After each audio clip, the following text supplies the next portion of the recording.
Good morning. Morning. Welcome to the first episode of The Brown Couch. My name is Corbin. I'm Bob. And little intro to us. I work at UPS. I'm married. I have two kids. We live in a small town. Like-minded yet different minds here on this platform. Yep. And kind of the idea of the couch was to have a platform where, how did you say it, Bob? It was good. There's a spot for everyone here. Yeah. And that's kind of what we want to go for here. People can sit down and talk about their ideas and not feel judged, belittled, or I don't know, uncomfortable, if anything. Yeah, the idea here is that we're trying to set a place that is comfortable, where you can be yourself and express yourself, oftentimes, in my opinion, about myself, very uncoordinately, but at the same time, with dignity and honesty and friendship and all that, at the same time. Yeah. So that's what we're going for here at the Brown Couch. And this is an exciting first episode, I think. Yeah. And we just have a lot to talk about and, see what's going on in life. Yeah. So, how have you been, Corbin? I've been good.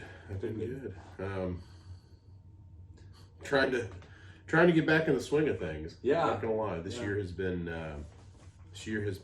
crazy. Tell me about your COVID. How did you experience 2020 and this year so far?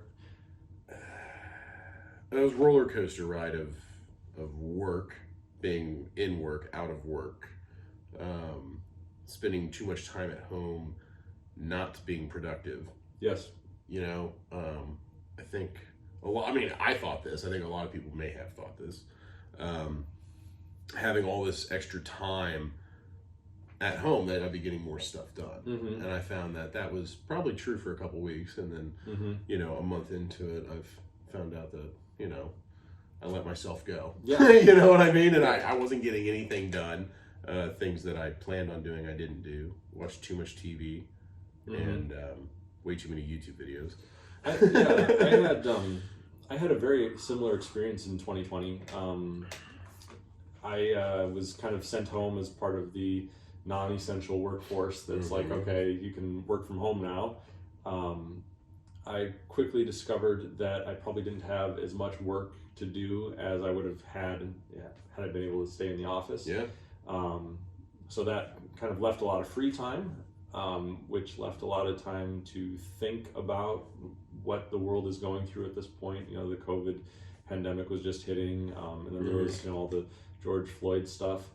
And there's a part of me that really had kind of like this deep desire to find my own voice and to start doing podcasts or something like that. But then I had like a very strong motivational block.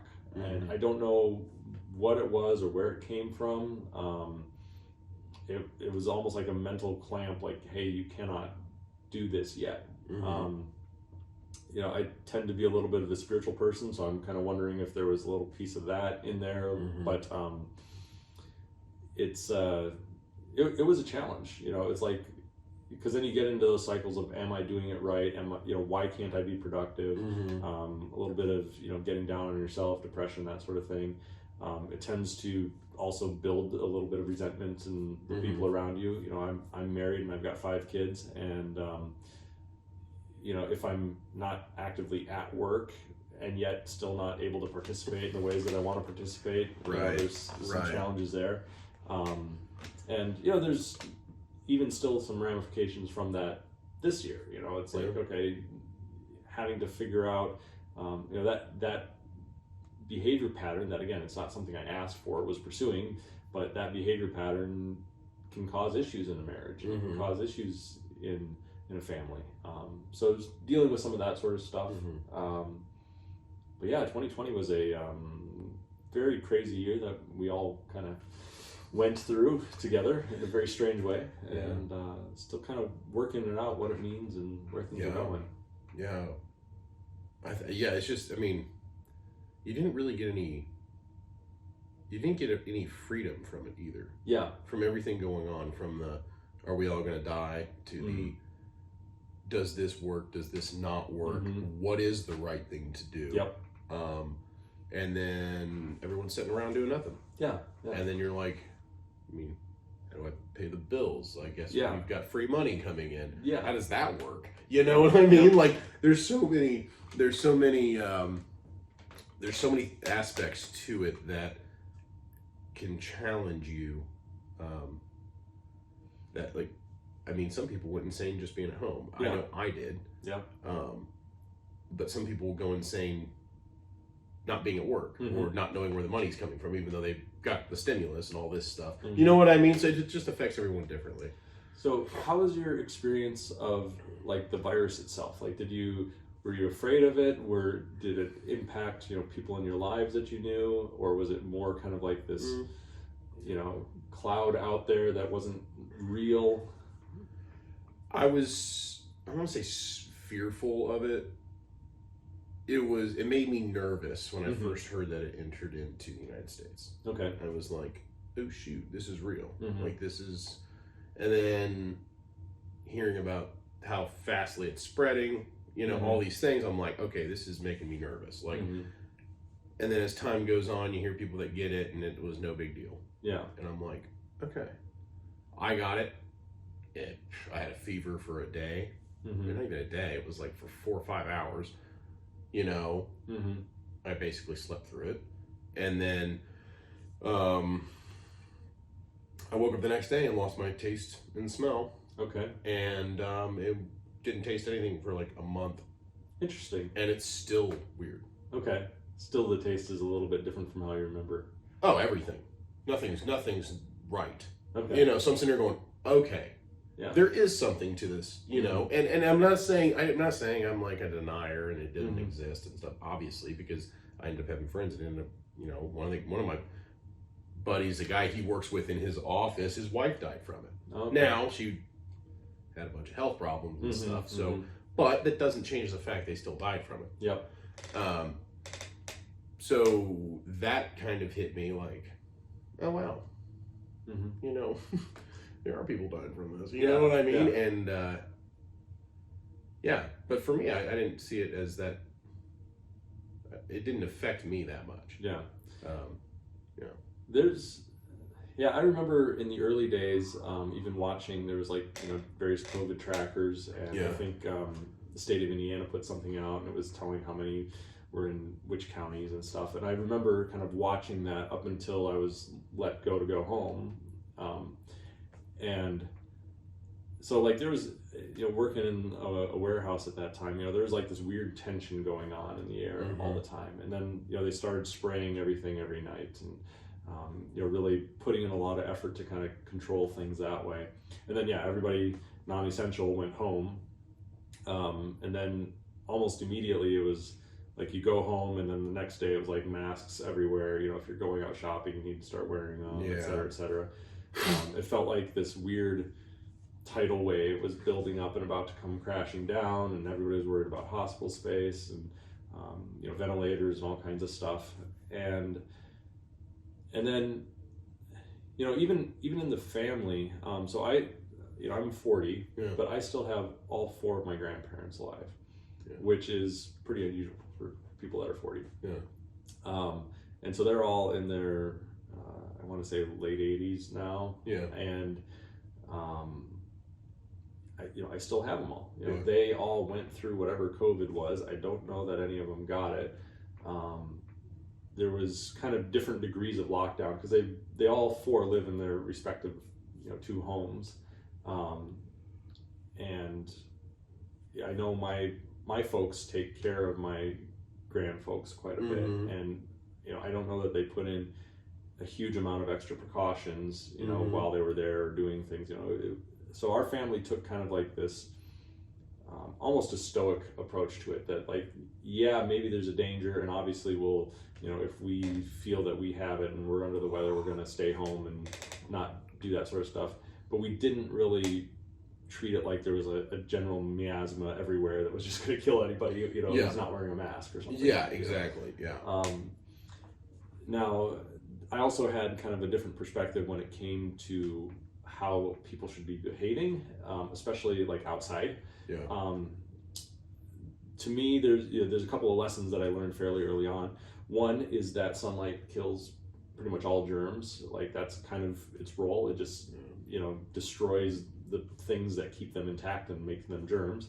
And the second, there's an old adage that I heard a long time ago: the solution to pollution is dilution.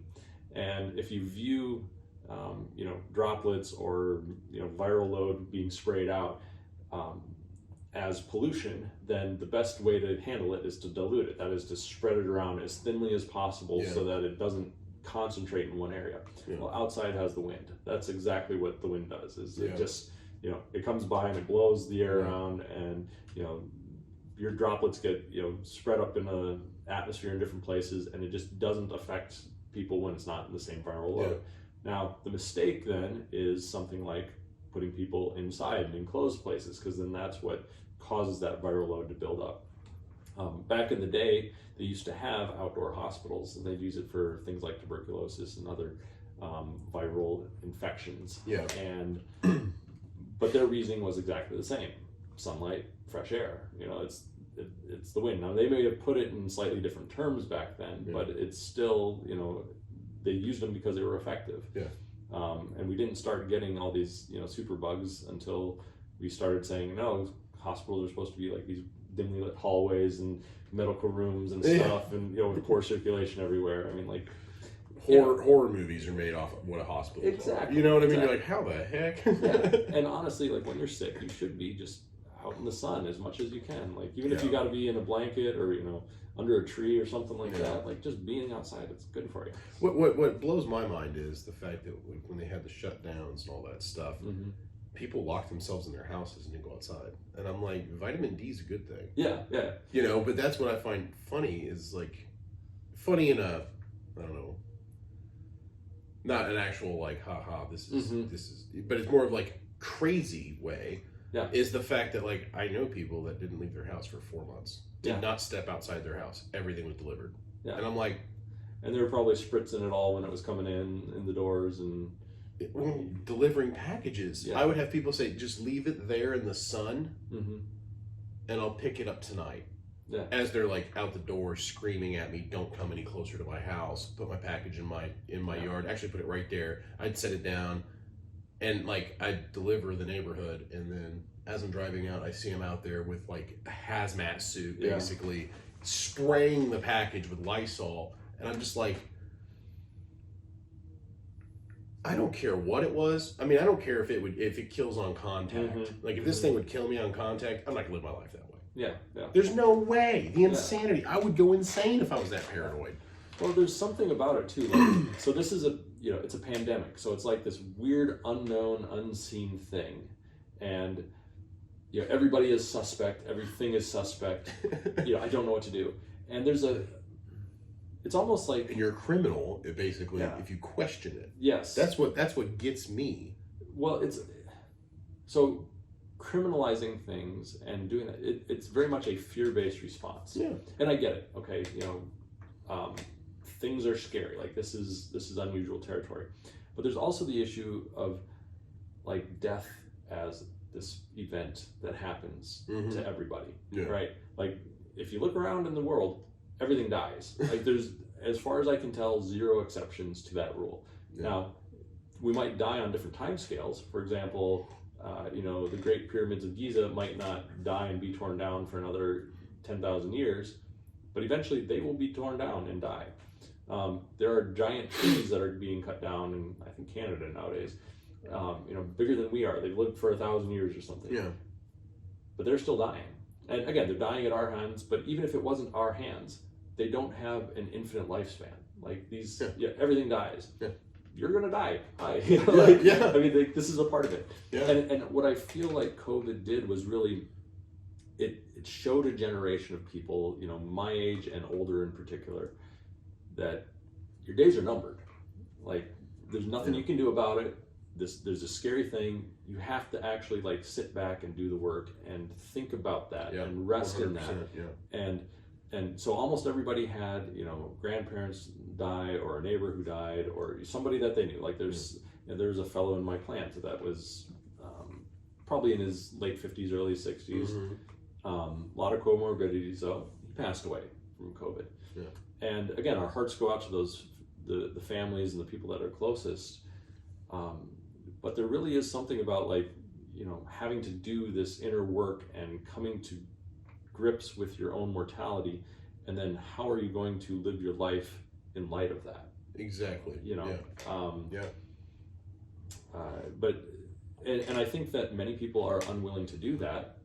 And That's a hard thing to do, and it's a, if you don't have if your hope is not in something, yes, then you're stuck spraying packages and living in a hazmat suit. Exactly. Yeah, but it's just, that's a depressing thought, and I'm going to push that out of my mind, and I don't want to think about it, because if I die, I don't know where I go, and if I die, I mean, well, I'm gonna miss my family, all this stuff. I mean, you sit there and get this giant "woe is me" kind of narcissistic view. Yeah. But that's because your worldview is on what you want to do, and you have nothing to put your hope in. That's the problem. Yeah. And that's why people live in fear of death. Yes. Because you're like, well, I don't, you don't know what happens. So yeah, and that's kind of a scary thought, not knowing. It's a big mystery. Which is why people lived in fear of COVID. Yes. No one really knew. We're still trying to figure out what the world COVID was. Yeah. What was the right precaution to take? I mean, you can throw it all out there, shotgun blast.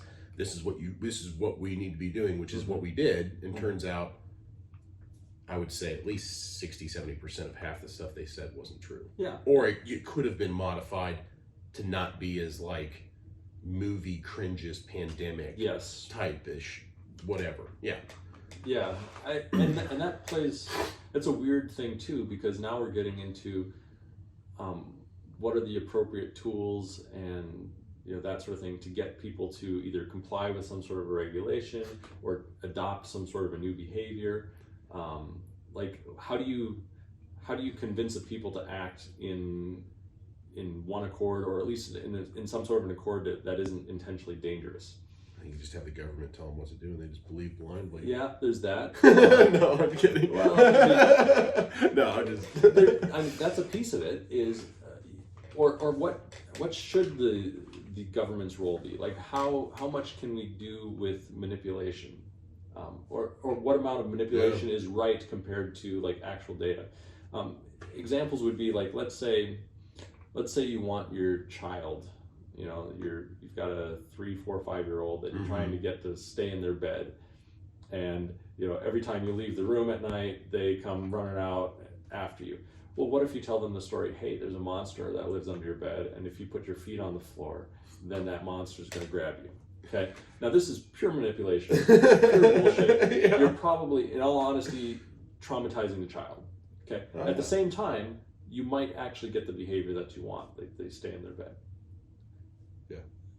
In my mind, doing that thing to a person by ramping up and playing on their fears and not working with some sort of a truth backing in it, it's not grounded in science or reality. You're just manipulating, trying to get a desired behavior. That to me is wrong. Yeah. Now it might work, but it's still wrong. Like that's what's going on now. Well, that's what it seems like. How many masks are necessary? What's this 6-foot distance thing? Why 6 feet? The science tells us 3, but there's like all these studies saying that 3 feet is the way to go. Yeah. But we're gonna go with 6 to be safe. Yeah. Why don't we just go with 100 feet? Yeah, exactly. So where do we fit in that? Or you need to be wearing them outside too. Well, is that actually necessary, or is that just part of we want people to wear it inside and in these circumstances, and so if we can extend that window to the outside and all the time, then we're more likely to get the compliance that we want. But is that not just the same thing as telling your 3-year-old that there's a monster under the bed? I mean, well, that's So it goes back to that whole thing of seeing the guy driving down the road with a mask on, and he's in a vehicle by himself. Are you? I hope your car doesn't have COVID inside of it. Yeah. But then again, the mask is designed to protect others Yeah. if you have it. So there's no one in your car. Why are you wearing it? Yeah. But that's not the point. Isn't the science? The point is more of like a fear mongering. Like we've got the control. Sure. You know, and I'm not denying that I'm not denying COVID. I'm not denying those things. Mm-hmm. What I am saying is, it wasn't what we were told. Yeah. And then we just pushed an agenda. Yeah. I feel like half the country, or, you know, I don't know if half is the right word, 20% of the country is like that traumatized child. There's a monster on the floor, and I swear, I believe my parents, they're telling me the truth, so I'm going to stay in bed, and I'm going to be angry at everybody else, because don't you know that there's a monster under the bed that's going to grab you if you... Yeah, you have your little brother's out there running around, and Yeah. you're screaming, because Yeah. you're going to get 8, but he's been running around for 10 minutes straight, screaming and playing, and guess what? He never got 8. You never got 8. Yeah, exactly. So I think part of the country is susceptible to that sort of, you know, frankly, juvenile belief system about, and doesn't understand their own manipulation in this process. Yeah. I think that there's the other part, which is that proverbial brother that's out there, you know, standing on the floor saying, hey, why don't you come on the floor? It's actually safe. Yeah. You know, mom and dad were telling us a lark. You know, yes, we should sleep in our bed at night and not go running around, because that's actually a polite thing to do, and it's, you know, we need our sleep, and, you know, here's all the actual good reasons to follow this under these circumstances. But no, there's not actually a monster at the floor. Yeah. You know, so, and again, you can stretch any analogy too thin, but the point being, like, there's all these different levels of awareness around it, and it seemed like the country was getting angry at each other because people were at different levels of awareness, and that different level of awareness caused us to start hating the other people for their opinions. Yeah. But and the one thing that I found that was hard to reconcile was the fact that it spread like wildfire. I mean, almost everybody I know got COVID. Yeah. So there's no joke. I mean, small town Indiana, and it started where, New York or in Canada, I don't know where it came into this continent. There was lots of planes flying, so it could have been anywhere. Yeah, I mean, it was probably multiple places. Chemtrailed it right across. Yeah, exactly. You know, I don't know, but it doesn't matter. Yeah, and but what I'm saying is, like, our small town got it. Yeah. So it's obviously spreading like wildfire. Yeah. But the one thing that blows my mind is like, okay, everyone's getting it. Just like almost everybody and their sister gets the flu. Yeah. Now that wasn't talked about, ironically. That doesn't exist anymore. But you have all these people getting it. But then who's the people that it's actually killing? Yeah. Now, you can be outside freaking out, being that person going, don't go out there. Well, hey, you know what? The monster tickled me. It didn't bite me, though. Yeah. You know what I mean? Like, and it's probably a terrible analogy, and I'll probably get some flack for that. But the thing is it didn't kill everybody. No, just like the flu. The flu kills a lot of people. But you know, the funny thing about COVID and the flu is it killed a lot of the same types of people. It does. It does. Obese, people with a bunch of health problems. The really old. The old. Yeah. You know, and it's sad. Everyone's like, well, don't contribute to killing grandma. The problem is, my grandmother got it, and it didn't kill her. Yeah. And not only that, your grandma will die. But she did. Well, I mean, sorry about that. No. I mean, yeah, I'm not trying to be weird, but no, yeah, she did. Not from COVID though, and anyway. But and I say that about everybody's grandma. Like, again, I'm relatively fortunate that all of mine still are alive. That's pretty amazing. It is. But I also know and have come to accept that these events, there's at least 4 deaths coming up, you know, hopefully in my lifetime. Yeah.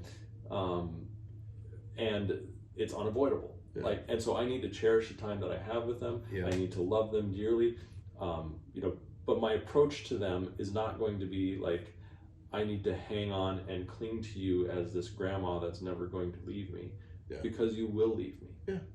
And there's nothing you can do about it, and there's nothing I can do about it. Yeah. And, you know, it could be that, like, you know, a mistake on somebody's part where, you know, you get the flu and you go over there and they get the flu, and that leads to them. But again, but for you to say that, like, hypothetically speaking, you've got the flu and you go over to someone's house, they get the flu and it kills them. You can't blame yourself for that. First off, you didn't kill anybody. Yeah. 2, that's like saying, hey Bob, you want to come over to my house? Yeah, I'll be right there. And then you get hit by a train and killed. Yeah. And then I go, I should never have invited Bob over to my Yeah. house. He'd still be here. No. Yeah, Like, it no. doesn't work that way. Now, again, you might feel those things, and a lot of people will feel those things. And even saying this right now, It's like the survivor's I might guilt feel that. thing. It is. Yeah. It is. But that's also something that needs to be worked through. Because again, whether it's me going over there and accidentally giving somebody the flu, or me driving in the car and accidentally getting hit by a train, or whatever, there's always going to be that was the last event before the bad thing happened. Right? There's always that last event. There's always something and someone to blame for everything Exactly. if you want to do that. But to do that is actually to limit and say, no, we're going to ignore all these other last events, you know, the 50 years of bad diet, the fact that you are aging and are going to die, you know, you could pick all these other comorbidities out and say, you know, all those events, they contribute, you know, being born contributes to you being dead. Like, You should never have been born if you didn't want to die. Exactly. But the one follows necessarily the other. Yeah. Like yeah. So But the one thing I find interesting too is the fact that, like, due to COVID, everybody get healthy. You know, stay healthy, stay aware, do all these things to protect yourself. And I'm going, you didn't give a rip before about your health. Yeah. That's why you're, you know, overweight, or you've got diabetes, or you've got all these things. Now, granted, I'm not type 2 diabetes. You know, I mean, you've put yourself in a position to have health problems. Yeah. And now you're that guy who's virtue signaling, saying everyone needs to be healthy. And I'm going, you don't give a rip about your health. Yeah. Don't preach to me about health, bro. Yeah. Like, that's kind of where I'm at. So it's like, so if we can learn something, because I mean, like, they're statistically showing, you know, obese people were the main people that died from COVID. Absolutely. So if anything, should not COVID show us something about the standard American diet? Yes. Yeah. And that kinds of stuff. Being healthy in general. Yeah. I think as far as like a wake-up call, COVID was just about the best thing that could happen to America. In a way of... It should be the best thing that happened to America, Yes. health-wise, but I think it got twisted into a whole bunch of other Yeah, I think our natural tendency to kind of jump into our tribal buckets really affected our receiving of it. But it is, you know, it can be a positive thing in terms of like, hey, you know, maybe we do need to be a little bit more, you know, one people acting-ish. I don't know a good way to say that, but like, you know, maybe there needs to be some way that we can care for each other a little bit better. Unity rather than division. Yes, unity rather than division. And I think COVID provides that sort of an opportunity. Yeah, it's fascinating. How did you experience, like, I know the kind of the Black Lives Matter movement came out of it, and, you know, the George Floyd protests, and, you know, obviously there was a lot of different cities that were having a lot of different sorts of troubles. You know, trying to think back to, say, like the summer of 2020, how did you experience that? Train wreck. Train wreck? Yeah, Okay. probably to say it, put it lightly. Okay. So I'm in the National Guard, and we did stuff with riot control and COVID and all of that stuff. We were put on orders for it. Okay. And did you travel to any different cities? And we went down to, we were in like Louisville area. okay. So yeah, it was not enjoyable. Let's put it that way. Okay. Most of the stuff you're going to hear on the news is probably about 95% false. Okay. Compared to what's actually going on the ground, and not having a cameraman and having a highly edited video. I mean, you see a lot online and stuff, but it was not reported. It was not covered well. Let's put it that way. And which goes back to the whole, there's an agenda to be pushed. It's not about the reality that, you know, 900 Wendy's got burned down to the ground. The reality of it is you're racist. And it's like, okay, let's get down to this, because the guy standing next to me in a military uniform is black. Yeah. But he's racist because he's got that uniform on. Yeah. Okay, now hold up. Where are we going with this? This dude signed the dotted line and signed his life over to serve this country, and now he's racist. Yeah. So you got all that going on, and you're just sitting here going, "This is my brother, man." Like, you know what I mean? Like, so there's that. There's a lot of weird lines being drawn. Yeah, and I'm kind of rabbit trailing, but I think it was just, it kind of just showed, man, I mean, kind of showed the heart of a lot of people in this country. And it shows the heart of, like, you can have a riot. I'm not going to say it was a protest, because almost all of them were riots. People get sent to the hospital and things get destroyed. That's a riot. I don't know of any peaceful protest where if it's 100% peaceful, mostly peaceful, but we had 100 people go to the hospital. Yeah. How in the heck? You know what I mean? Yeah. But what I say is you have, it's what I can't understand is you have this side of people that are going, we need unity in this country. Well, then why are you causing division? Yeah. Because the store owner you just kicked in his door did nothing to you. Yeah. You don't even know the guy who owns this store, but you ransacked it, looted it. Now he's out of a job. Yeah. So where's the unity? And I'm not saying, I mean, I'm all for protesting. That's part of it. I mean, this country, good night, was founded on protest, basically. Yeah. You know, and I'm okay with that. But you're going to walk through the streets and preach unity, yet you're the cause of no unity. Yeah. Not everything you're doing is not unifying the country. So now I'm really confused. Yeah, unity, in my opinion, has something more to do with building than tearing down. You would think. Think. Now that's a good way of putting it. That said, like, I think there was so many issues that have been kind of plaguing our country that honestly need some sort of a revisit. So again, I'm not like an Antifa guy. You know, that's not my bag. An example. So the George Floyd protests kicked off with a guy passing a fake 20. That also some drug stuff, and then obviously the arrest, and I don't know if it's determined murder, killing, however you want to phrase that, of this individual. And I look at it and I'm like, well, one of the big things here is that drug issue. Okay, so we have kind of baked into the mindset of the American people that drug use of pretty much any sort is a bad thing. And if somebody is a drug user, then it is okay to somehow dehumanize them. We can give them less than the best treatment. And again, that means, you know, we'll lock them up, or, you know, we'll have to forcibly dry them out, or whatever. Like, and our solutions to the drug problems in general are not very good. But it's still kind of like this mindset that came around in back in I want to say the 50s with Nixon. He was 70s. I can't remember. I don't know the order of my presidents. I'm not that great with it either.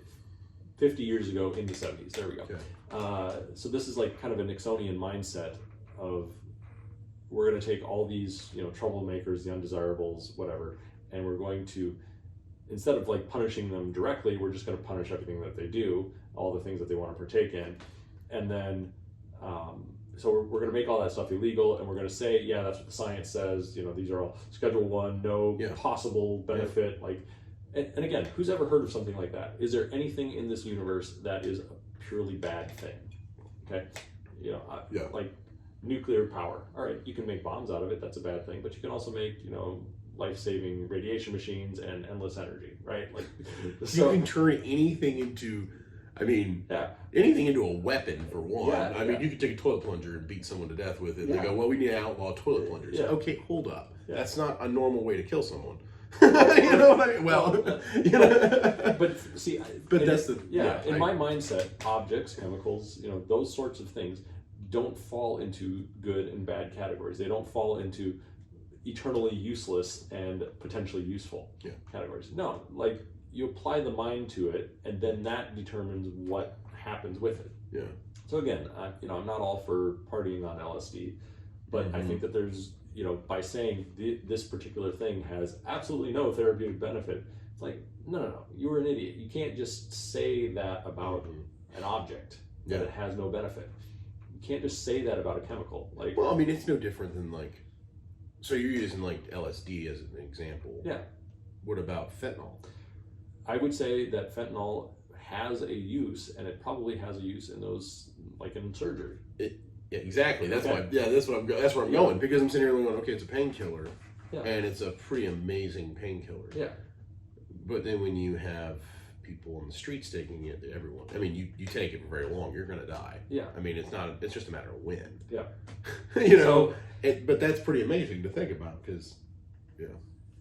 And a lot of this stuff, you know, people want these things. Like, people want altered states of consciousness, whether it's a fentanyl, I want to, you know, dull things and experience bliss, or you know, heroin sort of thing, or, you know, because again, the rest of my life is shit, or whatever. Yeah. I mean, there's reasons why people take stuff. Yeah. And I think that the solution isn't to say, you know, hey, you're an evil person for doing this, we're going to lock you up and use that whole system against you. Like, the solution has to be something more like, you know, hey, you're still a valuable person. If you come from, say, a Judeo-Christian standpoint, you're actually a child of God. We're going to treat you as such. You know, and how do you treat children of God? Like, do you lock them up? Do you beat them? Do you arrest them? Do you, you know, for engaging in, you know, again, something maybe you don't approve of, but do you get to have that sort of control over them? Like, is that, you know, and I think about it. Yeah. I think about it as a dad. Yeah. Okay. You know, my kids are guaranteed to do something that I don't approve of. You know, they're guaranteed to get a tattoo, go to a concert, have sex with somebody, whatever it is, I don't even know. They're going to do something that I think, hey, that's a bad idea. I disapprove of you doing this. Do I get to beat them? Do I get to lock them up? Do I get to, again, you know, and this is my child. When does my love get to end for that kid? Yeah. And when you approach an issue as deep as the war on drugs and what we're doing to these populations, and again, I don't care, white, black, it doesn't matter. Yeah. Yeah. We are treating these people like shit. Yeah. And insofar as 2020 is helping us look at this thing and get a handle on that, and allowing us space and time to figure out how to better treat people in these circumstances, that's a good thing. Now, the methods, like, nobody's having this conversation.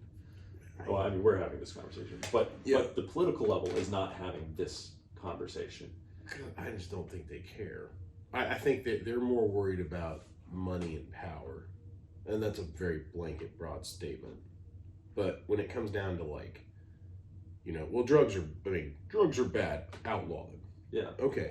Then what about the people? Yeah. You're not thinking about when you say you care about the people, you don't. Because if you cared about people, you wouldn't be locking and filling the prisons full of people who smoke some weed. Yeah.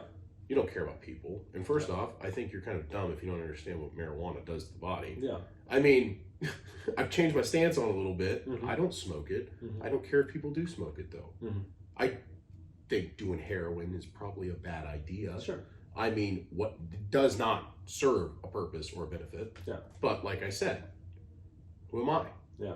You know, and I understand that too, because, you know, everyone's like, well, you know, they shouldn't be having laws and dictate what people do. I don't want someone driving 100 miles an hour in my neighborhood. Sure. There's a speed limit sign for a reason. Yeah. In case you want to get real stupid, I'm glad there's a police officer arresting you for reckless driving. Yeah. I've got little kids. Yeah. So I understand why there's laws. There needs to be laws. There needs to be order to things.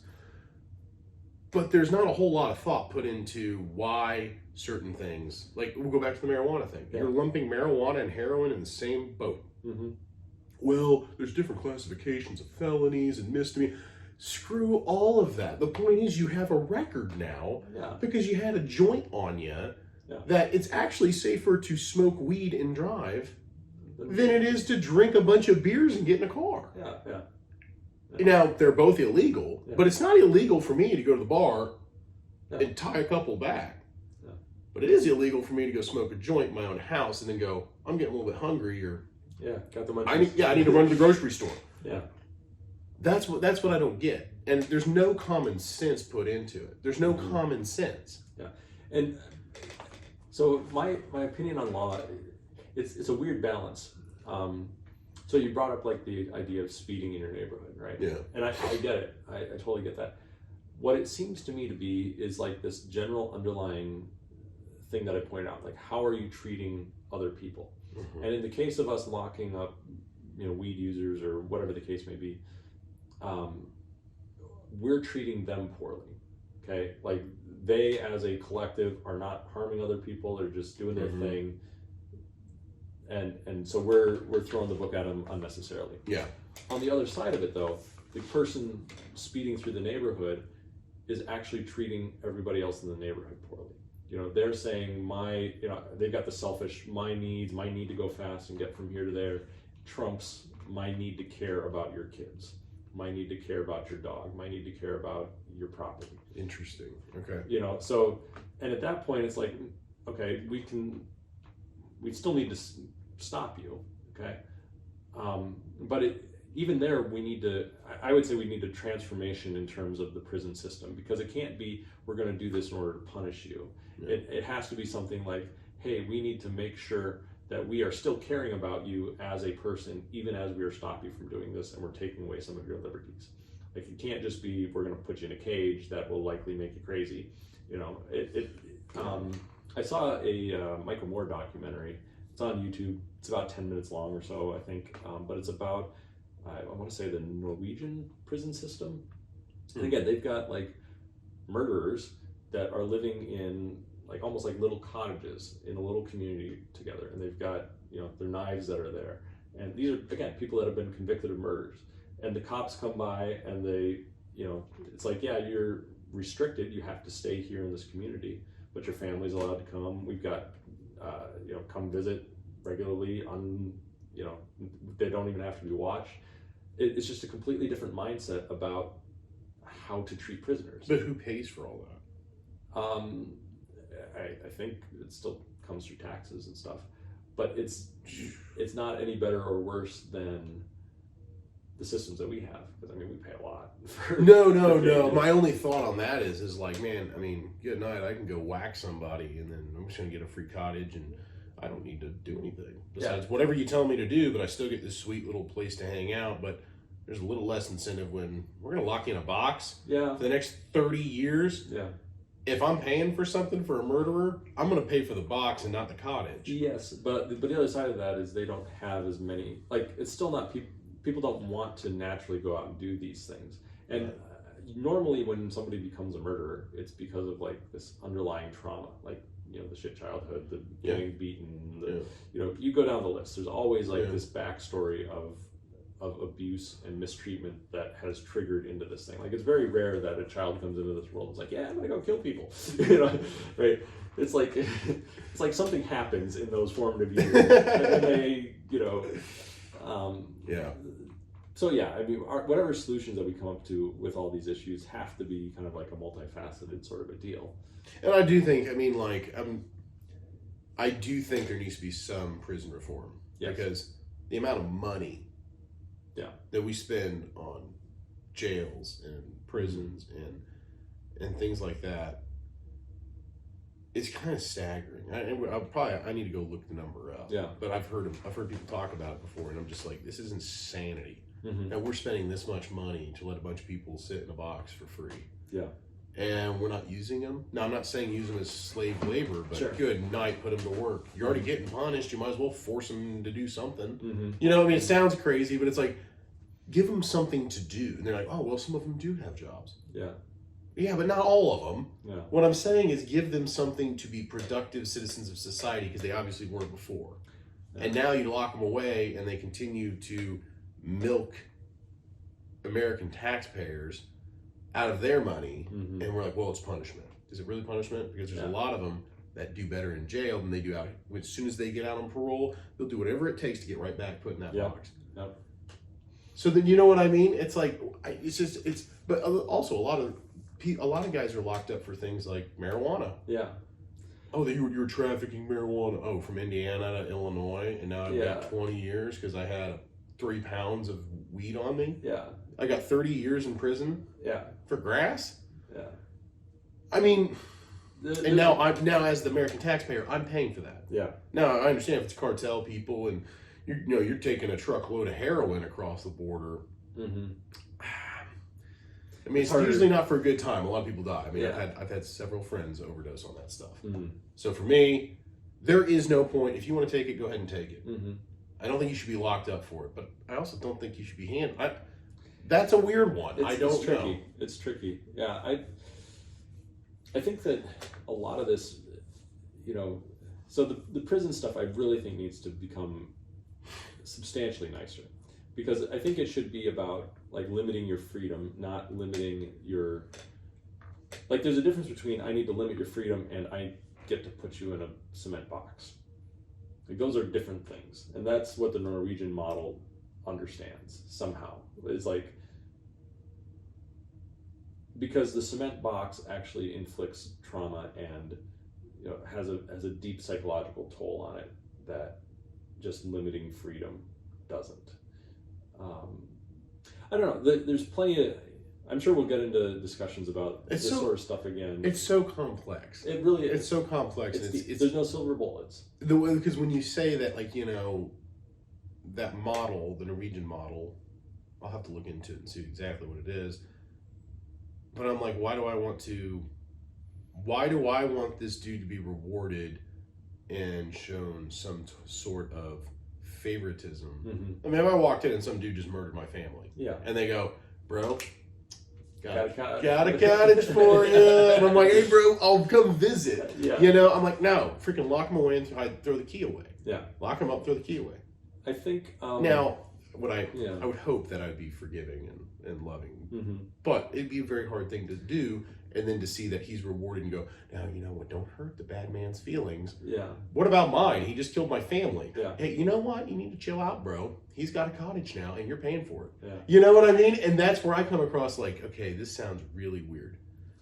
But there's also things that the prison system has not reformed almost anybody. Mm-hmm. I mean, the systems don't work. And when guys get out, most of the time guys that are changed, mm-hmm.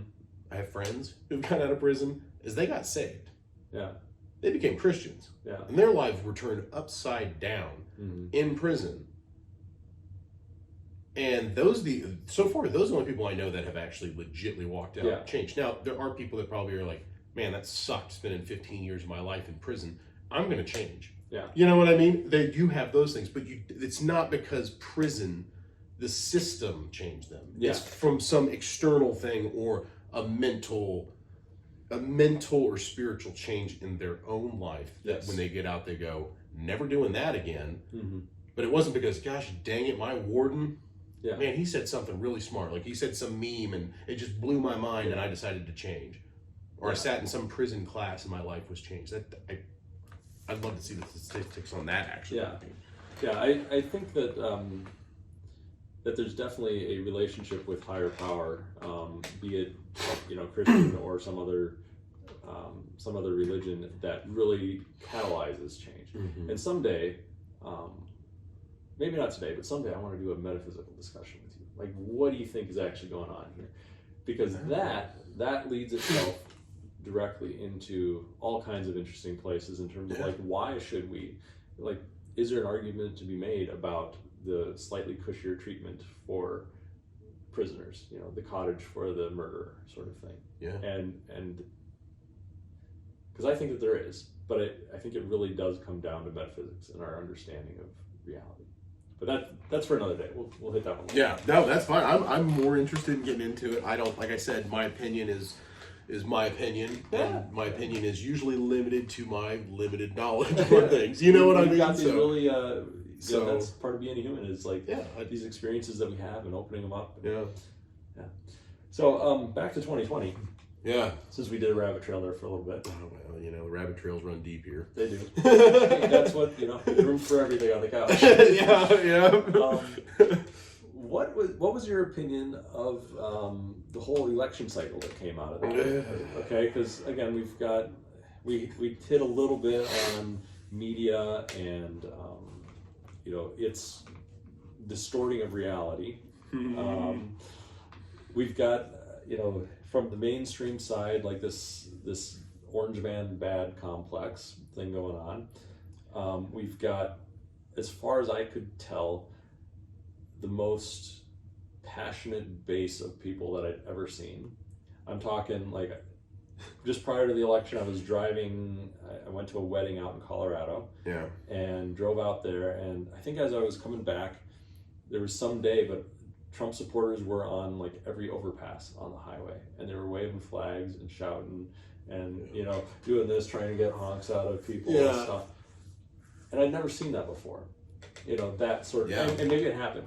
I was paying attention, and there was boat rallies that were just massive. Oh, that was cool to watch. Did you see? There's also one that they had. This dude, it went on for miles. This train of vehicles on a beach. Yeah. During the pandemic. So we're talking like everything shut down. Yeah. And these guys were driving up and down in their pickup trucks and Jeeps and cars with American flags and Trump flags. Yeah. Just driving up and down the beach. And it was like, hey, we'd say 6 feet apart, but we're all going to come out and show support of the president and all this stuff. And I'm like, I just thought it was cool. Yeah. I just thought it was cool that they could even rally and organize that many people to go do something, like driving on a beach. Yeah. Now, on the other side of it, I saw seriously like an old guy with dementia, and I saw very little actual support. Now, again, mainstream media, they had all kinds of support for this guy. They couldn't say nothing that wasn't glowing.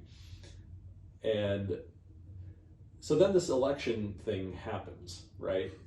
And most popular president. Most popular, yeah. And I started looking at statistics, and Biden somehow managed to get like more support than Obama out of fewer counties, which was kind of a head scratcher, Which is also amazing because there's like some that had like 118%, voter turnout. 118% voter turnout. I think that's all those illegal aliens we were talking. You know what I mean? Or something about, being facetious, but what I'm saying is like you can't. Some of these the numbers don't work. Yeah. Yeah, we're not going to question that. Yeah. So there's all this weirdness around it, and so just to tip my own hand, I am a conscientious non-voter. I have not voted for Trump. I have not voted for anybody since the Ron Paul revolution back then. Okay. Wow. So I made a decision at that point. I was like, you know what? I'm going to watch this. I'm going to enjoy this. But what about that time made you say I'm done? Okay, so I was moving in my own political mindset. I had gone fairly full libertarian. Okay. I was eventually convinced of more anarcho-capitalist sort of ideas. So I don't know what that is. So anarchism in its basic form is kind of like a no need for a governing body. Okay, so people can, through contract, through peaceful association, figure out how to do it. The capitalist side is more like as a method of how the economy should be run and these things accomplished. So the idea is like denying the monopoly on violence, which is essentially what a state does. It claims, hey, we're the arbiters of what we can be violent about, whether it's anti-drug laws or whatever. Nobody else can be violent in that way, so we have the monopoly. If you try to be violent towards us, then we will use our courts and our systems and our overwhelming power to stop you.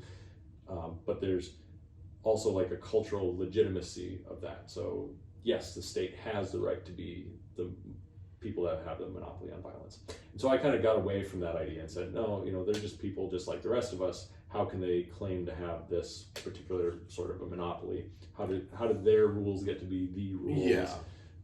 And so there's a lot of contradictions. Even like libertarians, they shrink the government more and more, and they say, okay, they're allowed only in these particular areas.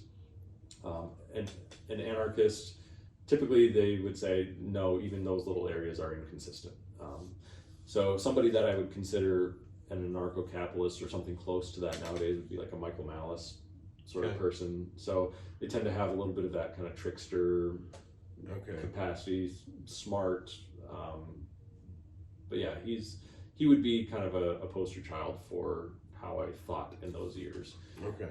I still carry some of that with me. So okay, that's interesting. Yeah, did not know that. Okay, yeah, hey, learn something. yeah. But yeah, so I mean, Ron Paul was, in my opinion, back then, like the chance for that. I actually delegated for him in the Republican Party. I went to I want to say it was a national convention in Minneapolis at that time, and I saw even within that own party how dirty it was, dirty the whole political game was, and so I decided, you know what, even for someone that you were juiced about. Yeah, it was mostly dirty against him is what it seemed like. Dirty against him, not him. Okay. Yeah. Okay. So I consider Ron Paul a very good individual. Like, okay. You can't ever see anybody's heart, but from everything that His I got actions, from how he talked, his character, he seemed like somebody that I could vote for. There's a few people like that in politics today. Honestly, I'd put somebody like Tulsi Gabbard at close to the top. She's pretty awesome. Yeah, in terms of, again, not going to agree with her. Yeah. But it seems like she lives by a different standard and is at the very least open to the discussion. Yeah. I don't know how much she is owned by her own party these days. Yeah, it's hard to tell. But were I the voting type, she might be the type that I vote for. Yeah. No, I think she's great. Every time I've heard an interview or her sit down and just talk with somebody, I'm like, this lady's pretty smart. Yeah. She knows what's going on. Yeah. And yeah. But the important part for today is I don't vote. Okay. And but at the same time, keep my pulse on everything because I want to be aware and actually have kind of an open mind and open conversation about stuff. Yeah. How about you? I vote. You vote? Yep. And mostly for being in the military. Sure. I just didn't give a rip about politics until I joined, and then I'm like, my livelihood's on the line here. Yeah. You know what I mean? Like, my life is dictated by these guys. So, yeah, I do. I follow politics pretty close, I would say. Mm-hmm. I mean, every day I'm reading up on something, or I think it's important to know what's going on. Mm-hmm. How much influence can we really have has been completely...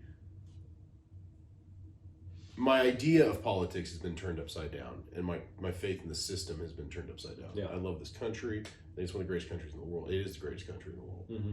But with that being said, we've allowed some foxes in the hen house, so to speak. Sure. And we've got the most popular president of all time who can't even talk straight. Yeah. And he can't even take questions unless they're already pre-reviewed. And we're talking leader of the free world. And he literally is wandering around cafes lost. And he's got handlers. Yeah. Are you kidding me? Yeah. But then it was like half his policies don't even jive with the American way. Yeah. They don't, nothing, it just blows my mind. So I'm sitting here going, okay, does my vote matter? Because we have all these conspiracies. I watched a video the other day with Mike Lindell. Sure. About, they're taking it to the Supreme Court. Yeah. They found all these things with those Dominion machines. Mm-hmm. And whether it's true or not, I don't know. QAnon's been out there saying Trump's still president, Biden's just, it's craziness. But at this point, I don't know what to believe. Yeah. I can join mainstream media and say what they say, but he's actually the month of July, Mike Lindell is actually taking it to the Supreme Court to be reviewed, and he's got a team of lawyers behind him. So there's obviously something going on. Like, this is no joke. Yeah. So what's going on? If that is a joke, we'll find out in July. Sure. But back to my point.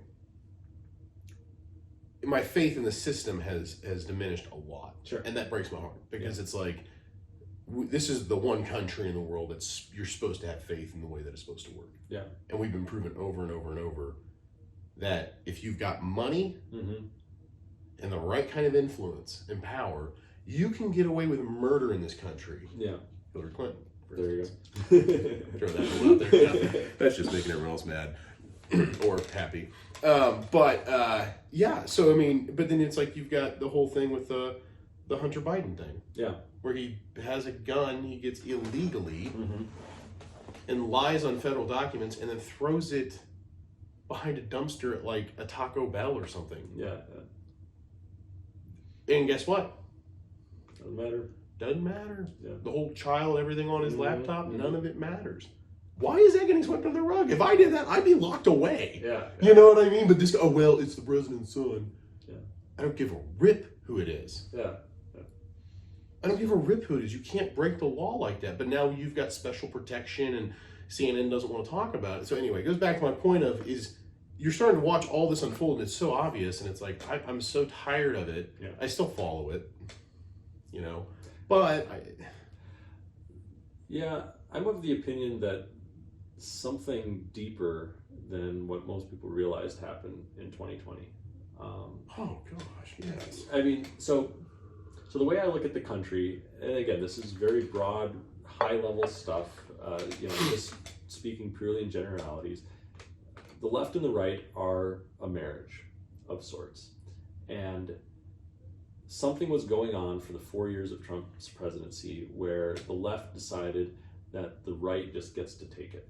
Okay, they get to take the abuse, they get to be kicked off social media, they're going to be excluded from public conversation. You go down the list, anything that they could do to the right to minimize their influence was done. Yeah. Okay, and the right saw it.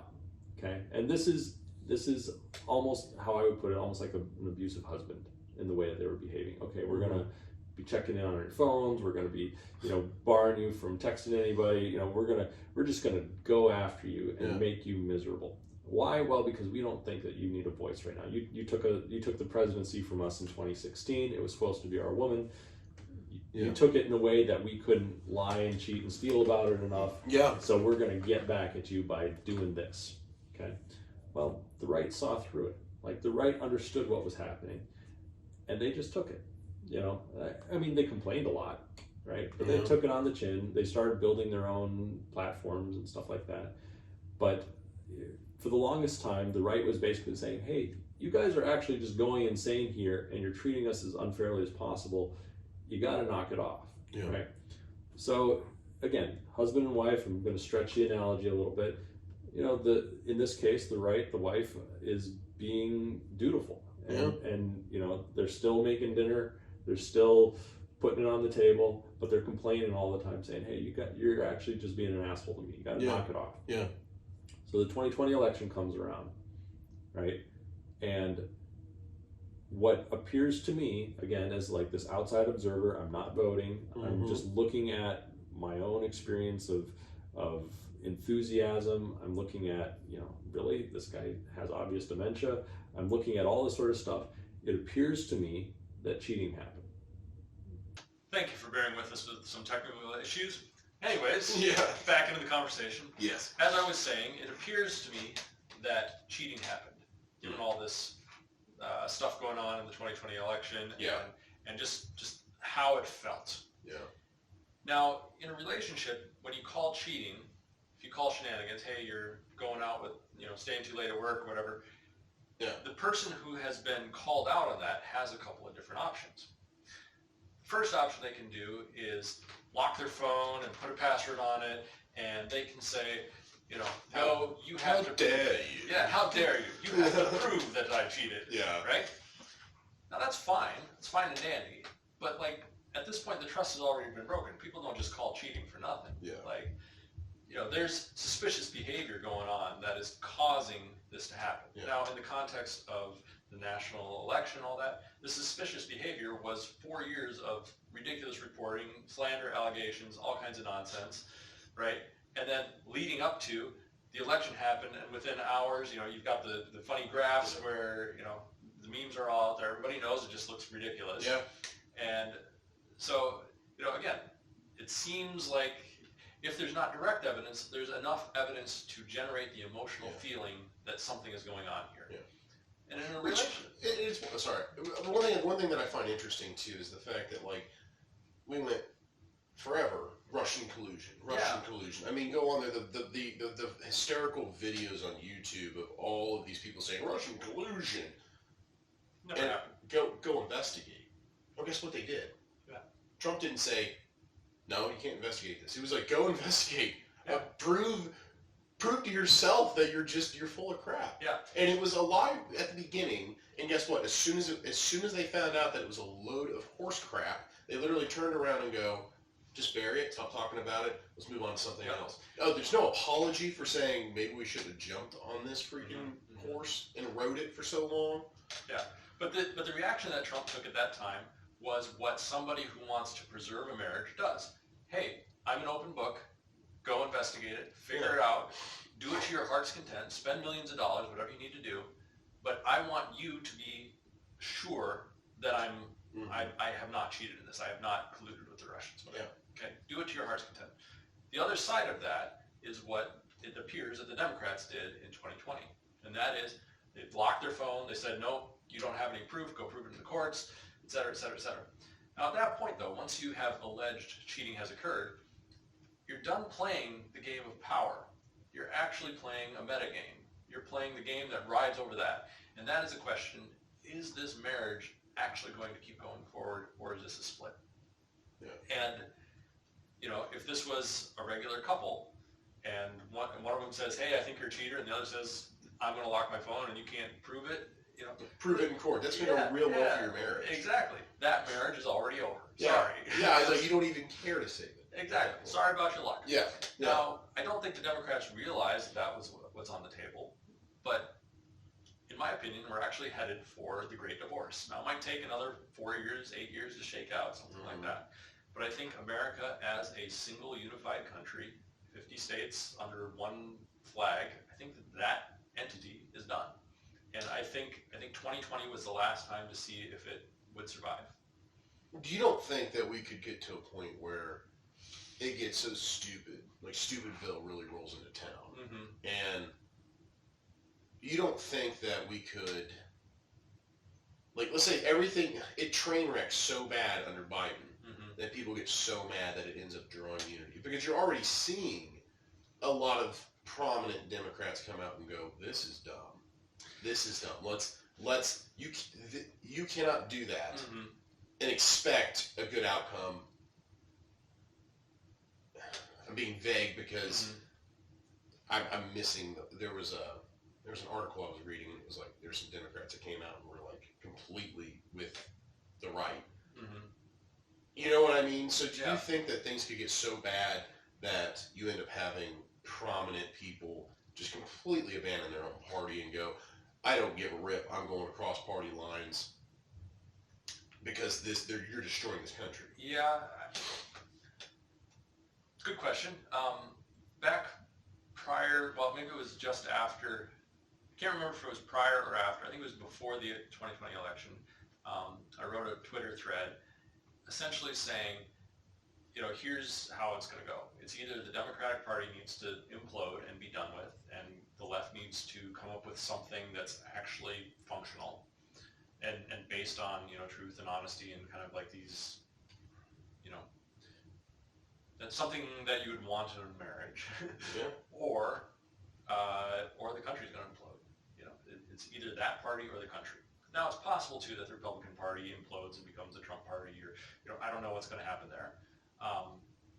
But I think so long as there's an organization called the DNC that supports people like Biden, that supported people like the Clintons, you know, that have this sort of power game mindset about the civilian wing of America, that are in it for this money and self-servingness thing. And I'm talking about the Schumers of the world, the Nancy Pelosi's of the world. I'm not even sure if I'd put, what do they call it, the gang, you know, the Rashida Tlaibs and AOCs and those sorts of people. Like, I don't. They're real crazy people. I don't know where they're at as far as this power game goes. But there's this. They're their own thing. Yeah. But there's definitely like this weird. There's a boomer power game in the Democratic Party that I don't understand, and that thing, whatever it is, needs to be shipwrecked. It needs to be jettisoned. Yeah. You know, maybe grouping around a Tulsi Gabbard or something like that to make it work. I don't know. But so long as that power game is being played, the country is going to suffer, and I think it does suffer. But anyways, we have a lot more conversations that we can have, and Oh, yeah. I know when you and I get together, we just start rolling. Yeah.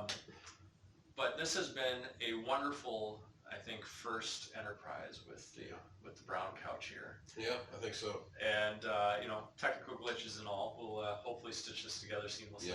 Nobody will ever know. No one will ever notice. And you know, but we'll do it again tomorrow. Yeah. And we'll be a little bit better prepared, a little bit better product. Yeah. And Every episode should get better and better as time goes. Yeah. So. But you know, thank you to our viewers, Yeah. and you know, like, subscribe, share, do whatever the platform asks you to do. Yeah, do something just to get it out there. If you like the content, share it with somebody. Exactly. That's all we can say. Yep. I mean, we're just here to talk and have a good time and mull things over and present ideas, and yeah. So we hope you enjoy. Thank you.